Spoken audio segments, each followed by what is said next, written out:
এটা প্ৰেক্টিছ আছে যে মই বুকু ফিন্দাই ৰাজহাৰ পোন কৰি কথা কওঁ। এতিয়া মোক আপুনিয়ে সুধিছে প্ৰশ্ন এটা, কি বুলি সুধিছিলে আকৌ এবাৰ সোধক, চবেই শুনিব। সোধকচোন আপুনি।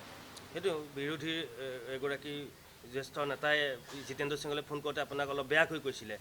এতিয়া মোক তেওঁলোকে টিভিত কৈছে জ্যেষ্ঠ নেতা, আৰু মোৰ দলৰ নহয়, আমাৰ এলায়েন্স পাৰ্টনাৰৰ এজন নেতাক কৈছে মানে হু ইজ ভূপেন বৰা। মই শ্বৰ্ট ফৰ্মত কৈছোঁ আৰু হু ইজ ভূপেন বৰা। তে মই কোন অসমৰ ৰাইজে মোক এতিয়া আইডেণ্টিটি দিব লাগিব। অসমৰ ৰাইজে এতিয়া মোৰ এটা পৰিচয় দিব, সকলো ৰাইজে। কোনোবাই মোক বেয়া বুলি দিব, কোনোবাই ভাল বুলি দিব। অসমৰ ৰাইজ এতিয়া যেতিয়া মোক সুধিছে, মানে গোটেই বাক্যটোৰ সাৰাংশ হৈছে হু ইজ হি। কাৰণ মোক কোৱা হৈছিলে ফল ইন লাইন।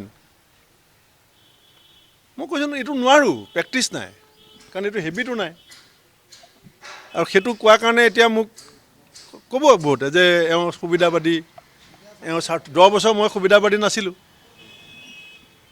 যোৱা 10 বছৰতো মই সুবিধাবাদী কাৰো চকুত লগা নাই।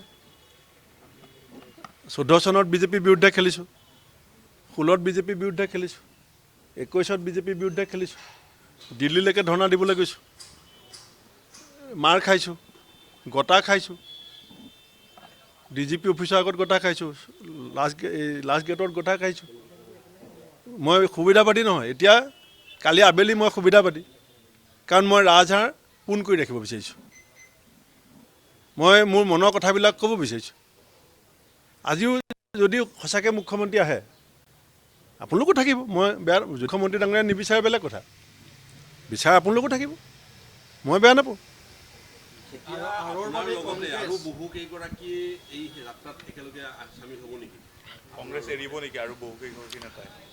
চাওক, বহুত মানুহ এতিয়া কংগ্ৰেছৰ ভিতৰত কংগ্ৰেছ এৰিবলৈ সাজু নহয়, কিন্তু APCC আৰ কৰিবলৈ সাজু নহয়।